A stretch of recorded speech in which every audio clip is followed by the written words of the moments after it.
Okay, so today I'm going to be doing a spiral cut ham from Sam's, same as Costco, I'm sure.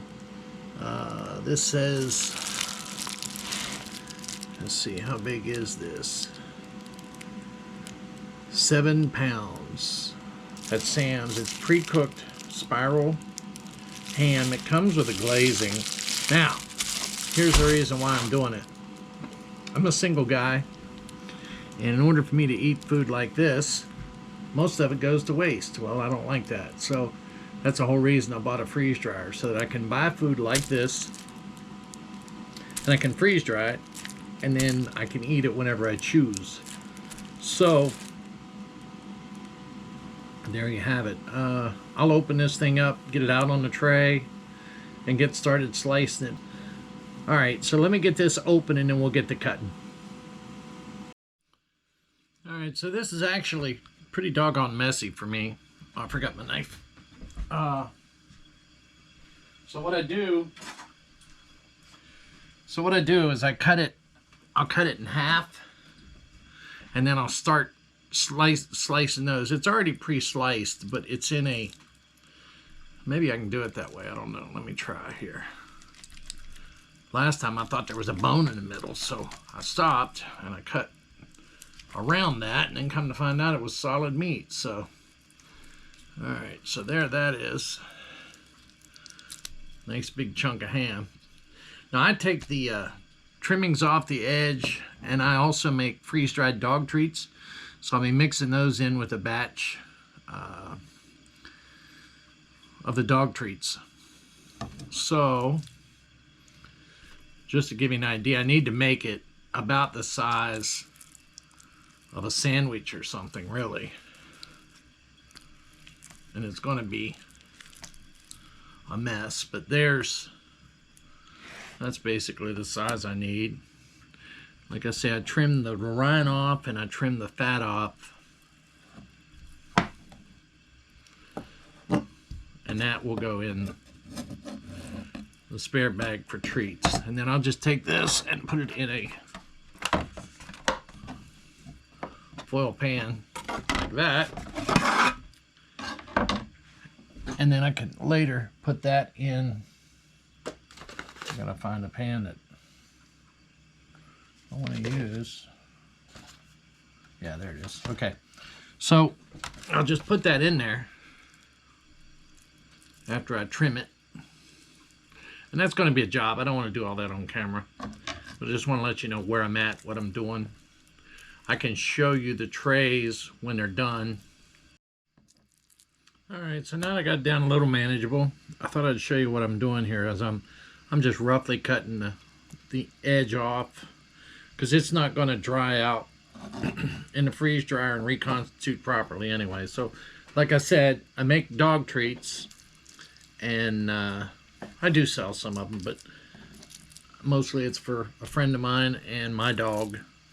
But anyway, all I'm doing is I'm just trimming it. I'm not getting too crazy. I'm taking the extra fat out as I see it, because fat doesn't freeze dry very well.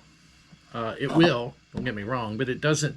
There's no moisture in it, so the moisture, it can't take moisture out, so the fat stays there, and it'll cause things to go rancid if you leave too much in. So it goes into dog treats. And I'm making a tray over here. I can't tell exactly what you're seeing, but somebody's gonna make fun of me for using this giant knife. If I could have found a bigger one, I'd have used it. No, the reason I have a big knife is because I wanted to cut the ham in half easier. And why dirty another knife? Then I have to run the dishwasher for another partial load. But there is half a ham, sliced, ready to roll. Now here's the second half. And the chunks, if they don't contain a lot of fat, I just take the chunks and cut them in 2 chunks, and then I'm going to use those. But here's how I've been separating the ham. It's working pretty good for me, because there is a center core to this. They don't cut all the way through.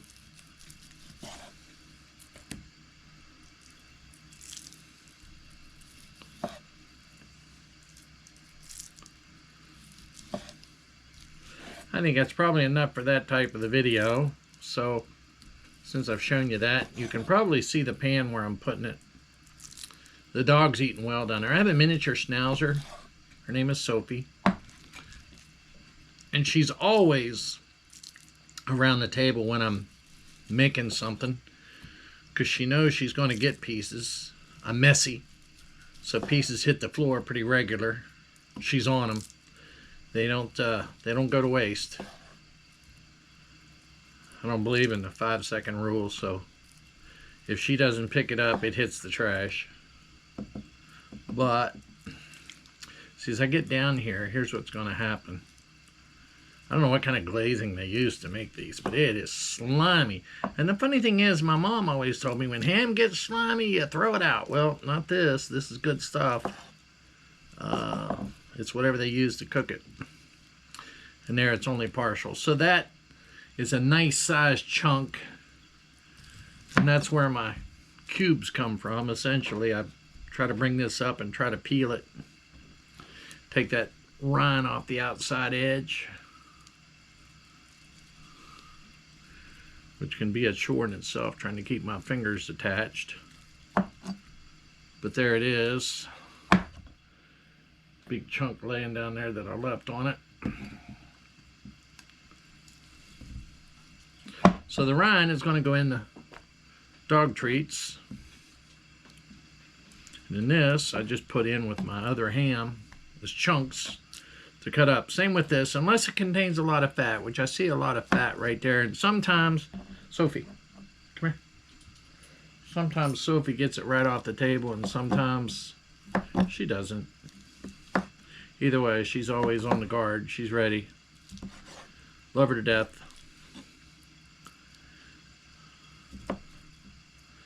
I just cut them into chunks. They don't have to be square. They don't have to be anything.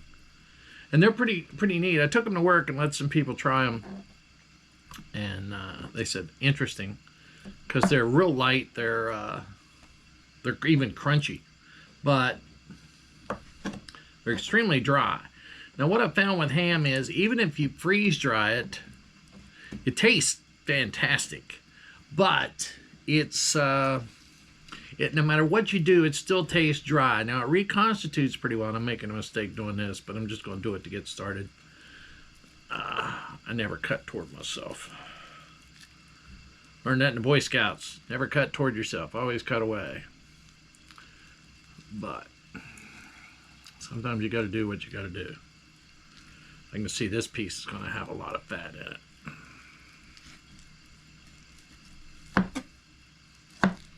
Making a mess, so I'll stop right there. But yeah, there's some pretty serious fat right there. I'll get rid of that. Get rid of that. Chunk this. There's a big chunk of fat.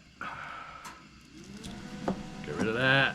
Sorry, a little bit of fat's okay. Fat is where your flavor is on a lot of foods, so I hate to take it all out, but if you're going to store it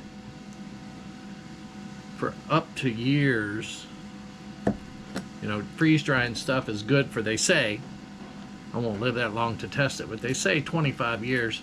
So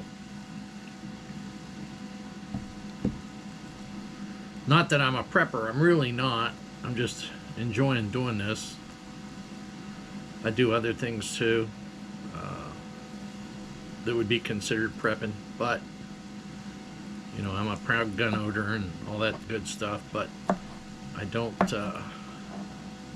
I'm not really prepping. I mean, I don't have cans of stuff laying somewhere just waiting on the world to come to an end. All right, I got to finish this up, then I got to get it on trays, get it frozen, so I'll be back. I'm back. I'm getting ready to lay them out on the tray now. You don't have to lay them single. You can lay them double, triple. It just, the more you lay on it, the longer it takes for it to freeze dry. I generally do 2 layers anyway, because there's usually some thicker pieces in there that will take longer.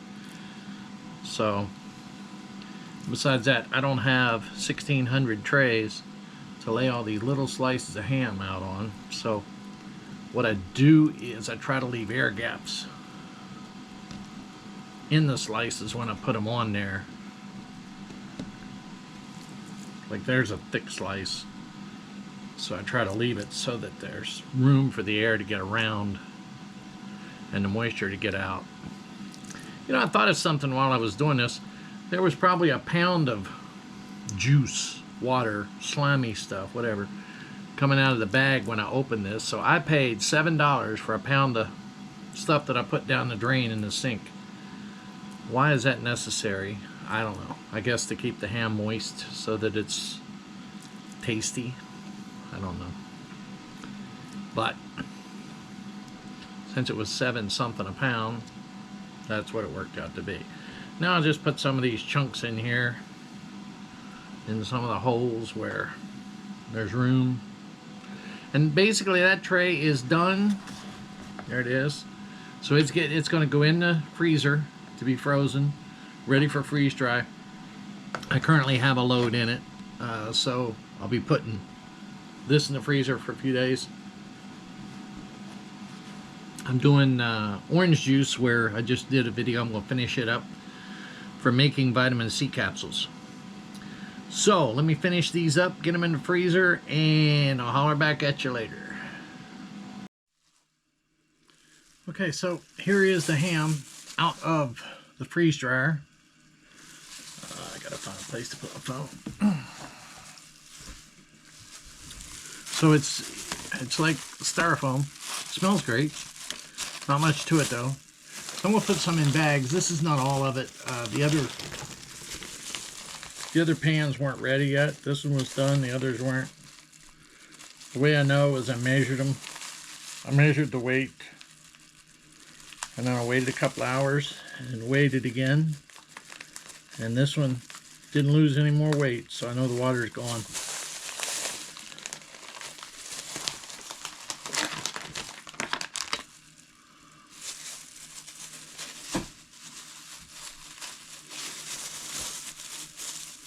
All right, I think these damn gloves.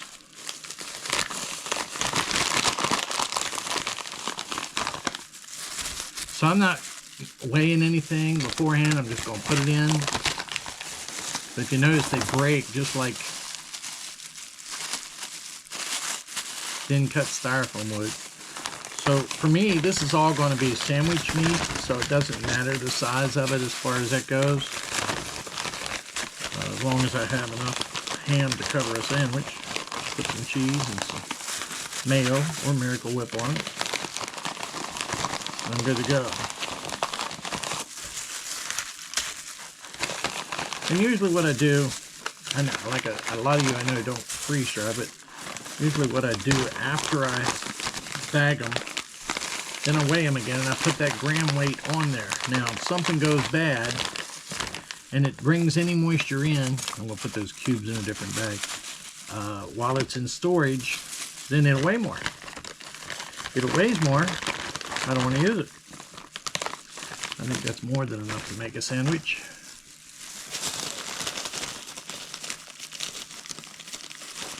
Although I'm a pretty big eater.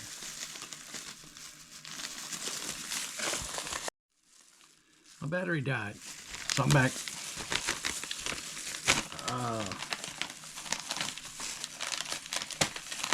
I'm going to put the chunks in here, but I'm not going to finish completely sealing it yet because I got more on other pans.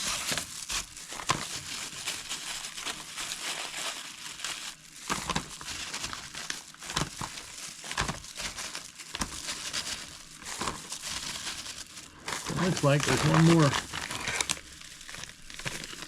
one more bag there for sandwiches. One more bag's worth. That makes a big sandwich, I know, but like I said, I'm a pretty big eater.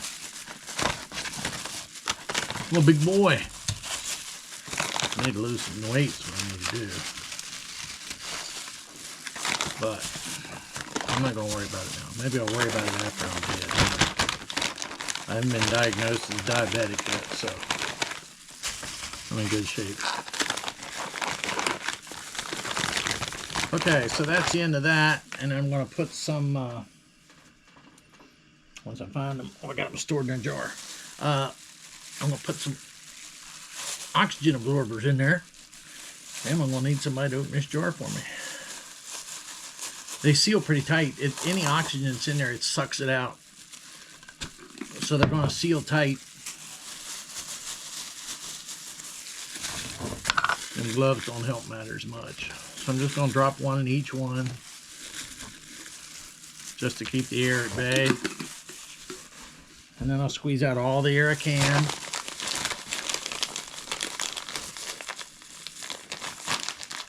I've seen people take and put a straw in there to suck the air out manually. And then seal them. Of course, I'm going to seal them again on my heat sealer. This is the one with the chunks in it, but I still want to put an oxygen absorber in there. I'll have to open it up later, but no, it's not the one that's got chunks in it. It's laying back there. Man, that's just the next bag.